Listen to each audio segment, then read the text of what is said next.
Assalamualaikum warahmatullahi wabarakatuh. Kita dalam pertemuan kali ini akan membahas bab 6, yaitu menjauhi pergaulan bebas dan zina untuk menjaga hakikat dan martabat manusia. Nah, di dalam pembelajaran ini kita akan mempelajari tentang bahaya dari zina dan apa saja yang akan diakibatkan oleh zina. Yang pertama yaitu pengertian pergaulan bebas dan perbuatan zina. Kata pergaulan bebas berasal dari kata gaul yang artinya hidup, berteman atau bersahabat. Adapun bebas artinya tidak terikat oleh aturan atau tuntunan. Jadi pergaulan bebas dapat diartikan pertemanan yang tidak terikat oleh aturan atau tuntunan dalam kehidupan sehari-hari. Jadi itu pengertian dari pergaulan bebas, ya. Jadi suatu pergaulan, suatu perkumpulan yang dimana tidak terikat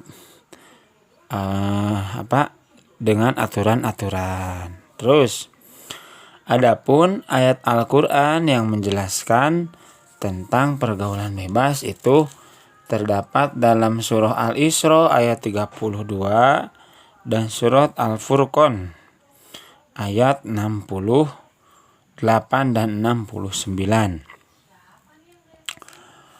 A'udzu billahi minasyaitonir rajim. Bismillahirrahmanirrahim.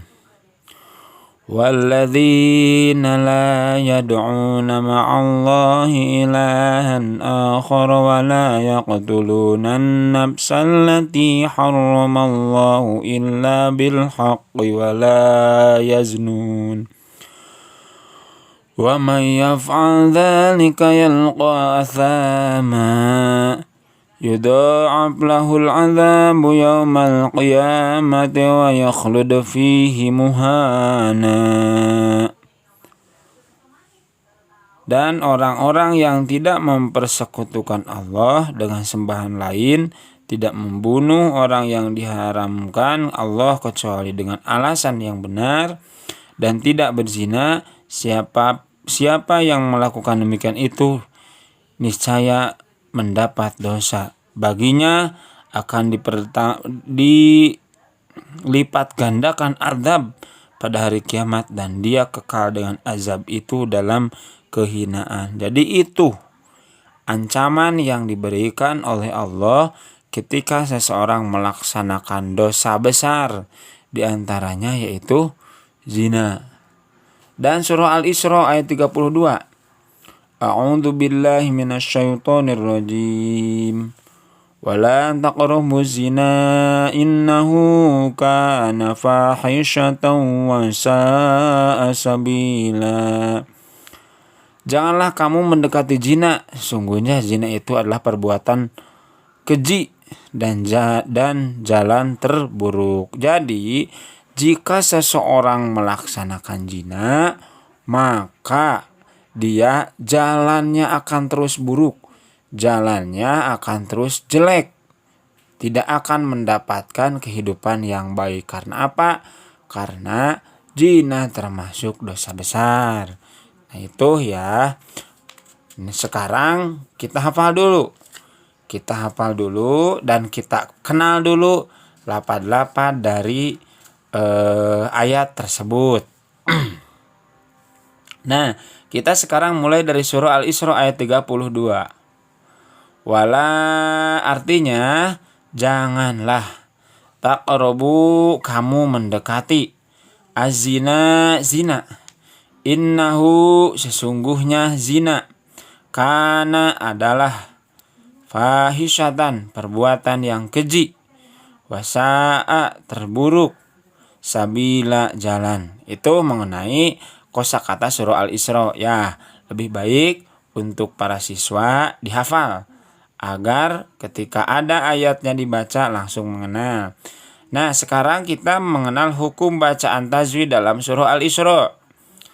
Wala di sana terdapat alif. Ketika alif sebelumnya harokat fathah maka namanya mad tabi'i. Jadi keterangannya terdapat huruf alif yang didahului oleh huruf berharokat fathah. Maka ketentuannya jika seperti itu maka namanya mad tabi'i. Yang kedua, taqrabu. Nah, taqrabu qalqalah sugro namanya. Mana qalqalah sugro? Tak.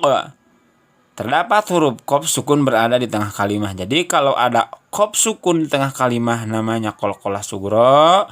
Kalau ada qaf sukun di akhir kalimah namanya qalqalah kubro. Contoh, qul a'udzu birabbil falaq.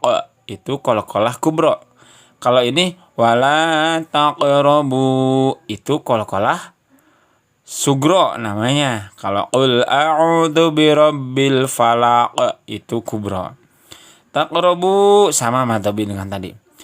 Az-zina Nah, namanya alif lam syamsiah. Karena alif lam takrib bertemu salah satu huruf syamsiah yaitu huruf zal. Maka namanya alif lam syamsiah. Dan itu namanya mad jaiz munfasil. Meskipun tidak ada keterangannya di sini, kita perlu mengetahui mad jaiz munfasil adalah mad tabi'i bertemu hamzah di kalimah yang berbeda. Innahu mad silah qasirah. Terdapat hadomir didahului huruf ha berharokat hidup dan bertemu huruf selain hamzah. Kana sama mad tabi'i. Nah, itu mengenai ayat-ayat yang menjelaskan tentang zina. Ya, lebih baik kita hafal agar kita lebih mengenal mengenai keterangan-keterangan yang terdapat dalam Al-Quran mengenai zina.